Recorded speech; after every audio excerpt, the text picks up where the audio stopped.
আসসালামু আলাইকুম ওয়া রাহমাতুল্লাহ।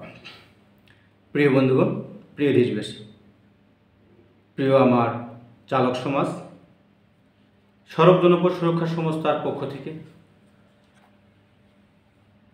চালক সতর্কতা পুস্তক থেকে আমি কিছু আলোচনা করব।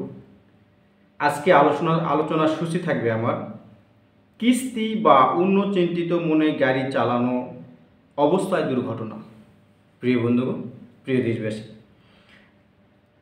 আজকে আলোচনার প্রথম থেকে শুরু করে আসি, 9 নম্বর পর্যন্ত পাঠ করি। বেপরোয়া গাড়ি চালানোর কারণে দুর্ঘটনা, গাড়ি ভালোভাবে পরীক্ষা নিরীক্ষা না করা, যান্ত্রিক ত্রুটির কারণে দুর্ঘটনা, অদক্ষ ড্রাইভার দ্বারা গাড়ি চালানোর জন্য দুর্ঘটনা, চালক মোবাইল ফোন কানে ধরে গাড়ি চালাতে গিয়ে দুর্ঘটনা, চোখে ঘুম নিয়ে গাড়ি চালাতে গিয়ে দুর্ঘটনা, মাদক সেবন করে রাজা সেজে গাড়ি চালাতে গিয়ে দুর্ঘটনা, টার্নিংয়ে ওভারটেকিং করা এবং মাত্রা অতিরিক্ত গতিতে ওভারটেকিং করার কারণে দুর্ঘটনা, ফিটনেসবিহীন গাড়ি চালানোর কারণে দুর্ঘটনা, কিস্তি বা অন্য চিন্তিত মনে গাড়ি চালানো অবস্থায় দুর্ঘটনা।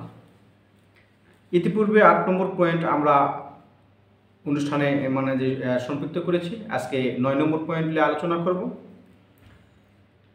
এখানে একটা বিষয় উঠে এসেছে, কিস্তি বা অন্য চিন্তিত মনে গাড়ি চালানো অবস্থায় দুর্ঘটনা। কিস্তি, প্রিয় বন্ধুগণ, প্রিয় দেশবাসী, এই যে একটা কিস্তির একটা বিষয় আছে গাড়িতে, অর্থাৎ যে সকল গাড়ি পূর্ণবাহী গাড়ি হোক কিংবা যাত্রীবাহী গাড়ি হোক, এই দুটি গাড়ি বাংলাদেশে এই যে কিস্তি সুবিধাতে যে গাড়িগুলো বিভিন্ন কোম্পানি দিয়েছে, এই কিস্তি সুবিধাতে গাড়িগুলো দেওয়ার ফলে যে গাড়িটার মূল্য, আমি যদি একটা গাড়ি ক্রয় করতে যাই ক্যাশ টাকাতে, এই গাড়িটার মূল্য পড়ে যায় আপনার ধরেন 30 লাখ কিংবা 32 লাখ, সব কাগজ বডি এভরিথিং সব মিলে 30 থেকে 32 লাখ পড়ে যাবে। হয়তোবা এখন গাড়ির রেট যে বেড়েছে, সেই ক্ষেত্রে হয়তোবা 35 লাখ পড়ে যাবে।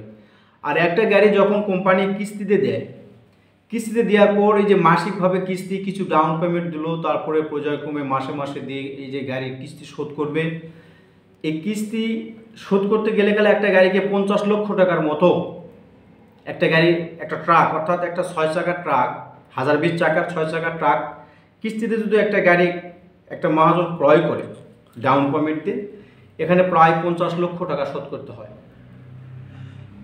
এই যে একটা কিস্তির বিষয়, যে খুব ভয়ানক জিনিস, যে বাংলাদেশে যে সড়ক দুর্ঘটনাগুলো ঘটে, এর মধ্যে কিস্তি, এই কিস্তিও একটা অংশ, সড়ক দুর্ঘটনার একটা অংশ। বলে কেন? এই যে কিস্তিতে যে মালিক, যে মহাজন গাড়িটা ক্রয় করেছে, ডাউন পেমেন্ট দিয়েছে হয়তো 4 থেকে 5 লক্ষ, বডি করছে হয়তো 3 থেকে 4 লক্ষ, আর বাকি টাকাটা প্রতি মাসে কিস্তিতে এই মহাজন এটাকে পরিশোধ করবে। তাহলে প্রতি মাসে দেখা যাচ্ছে যে হয়তো বা 60,000 টাকা কিংবা 65,000 টাকা কিস্তি আসে যায়। তো এই কিস্তির টাকা যখন গাড়ি চালে দিতে হবে, অনেক মহাজন আছে যে দেখা যাচ্ছে যে ওনার কিছু টাকা আছে, 10 থেকে 15 লাখ টাকা আছে, হয়তো দেখা যাচ্ছে যে উনি 10 লাখ টাকা ডাউন পেমেন্ট দিচ্ছে, 4 লাখ টাকাতে বডি করছে, 1 লাখ টাকাতে কাগজ করছে, আর বাকি টাকাগুলো উনি কী করবে? কিস্তিতে শোধ করবে, আর সাইড ব্যাংকেস নেয়। তাহলে গাড়ি চালার জন্য তখন একটা ড্রাইভারকে প্রেশার দিতে হয়, যে টিপ চট্টগ্রাম কিংবা ঢাকা থেকে যে টিপ একটা ড্রাইভার যে অ্যাক্টিভ মেরে আসলো, অ্যাক্টিভ ঘুরে আসার পর আবার ওই ঘুম জাগানো অবস্থায় ওই ড্রাইভারকে আবার যে টিপে পাঠানো হয়। কেন? হয়তো আরেকটা ড্রাইভার নাই, ওই গাড়ি এক ড্রাইভার চালাচ্ছে, হয়তো আরেক ড্রাইভার ছিল, ওই ড্রাইভার আসে নাই। এই কিস্তির চিন্তায় মহাজন পক্ষ এই ড্রাইভারদেরকে পাঠায় দেয়। তাই আমাদের এই পুস্তকে, সড়ক জনপথের উপর যে চালক সতর্কতা পুস্তক আমরা প্রস্তুত করেছি, এই পুস্তকে কিস্তির বিষয়টা আমরা তুলে নিয়ে আসছি। আরেকটা বিষয়, এই যে আমরা ড্রাইভার যারা গাড়ি চালায়, আমাদের ড্রাইভাররা, অনেক ড্রাইভার, ম্যাক্সিমাম ড্রাইভারের কিস্তি আছে। একে তো মহাজনের কিস্তির জ্বালা, আবার এদিকে ড্রাইভারেরও কিস্তির জ্বালা। উভয় কিস্তির জ্বালার জন্য আজ এই আমাদের বিশেষ করে ট্রাক ডিপার্টমেন্টটা, এই কিস্তির অশান্তিতে ট্রাক ডিপার্টমেন্ট ধ্বংসের দ্বার প্রান্তে। এই কিস্তির জন্য ওভারলোড টানতে হয়, কিস্তি আছে, টিপ যদি না থাকে ওভার মাল হলেও তাকে নিয়ে যেতে হয়। এই কিস্তির জন্য ড্রাইভার ঘুম জেগে আসলেও তাকে আবার টিপে প্রেরণ করতে হয়। তাই প্রিয় বন্ধুগণ, প্রিয় দেশবাসী, আমি যে সড়ক জনপথের বিষয়গুলো নিয়ে কথা বলি, আমার কথাগুলো যে হয়তো বা অনেককে ব্যথা দেয়, কিন্তু আপনাদের কাছে আমি এই ক্ষমা প্রার্থনা মার্জনা ক্ষমা আমার মানে যে ভুল হলে ক্ষমা মার্জনার জন্য আপনাদের কাছে আমি উদাত্ত আহ্বান জানাচ্ছি। আমি সড়ক জনপদের উপর দীর্ঘদিন থেকে চলাফেরা করি, প্রায় 24 বছর থেকে, যেহেতু আমিও একজন চালক। সড়ক জনপদের অনেক প্রেক্ষাপট, অনেক ভূমিকা নিয়ে আমি আলোচনা করি। সড়ক জনপদের উপর চালক সতর্কতা নামে একটা পুস্তকও মানে যে আমরা যেহেতু প্রস্তুত করেছি এই 24 বছরের আলোকের অভিজ্ঞতায়। তো প্রিয় বন্ধুগণ, প্রিয় দেশবাসী, কিস্তি বা অন্য চিন্তিত মনে গাড়ি চালানো অবস্থায় দুর্ঘটনা। গাড়ি চালানো অবস্থায় চিন্তার কারণে দুর্লভ মানব জীবনের ভাগ্য আকাশে দুঃখময় কালো মেঘের আবির্ভাব ঘটিতে পারে। সুতরাং এসো সকলে মিলে প্রতিকার করি সাবধান হওয়ার জন্য। এই করুণু পণ মোরা, এই করুণু পণ, ফুলের মতন গর্ব মোরা, মোদের এই জীবন।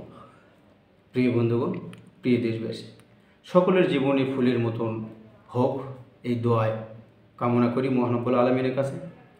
সড়ক ও জনপদ নিরাপদ করি, দুর্ঘটনা মুক্ত দেশ গড়ি। জন্মিলে মরিতে হবে, অমরকে কোথা করি, কিন্তু স্মরণ রাখতে হবে সময়ের চেয়ে জীবনের মূল্য অনেক বেশি। একটুখানি ভুলের তরে অনেক বিপদ ঘটে, ভুল করেছে যারাই তবে ভুক্তভোগী বটে। আবার এক পর্বে দেখা হবে ইনশাআল্লাহ। ভালো থাকুন, সুস্থ থাকুন, নিরাপদে থাকুন। আল্লাহ পাক সকলকে ভালো রাখুক। আসসালামু আলাইকুম ওয়া রাহমাতুল্লাহ।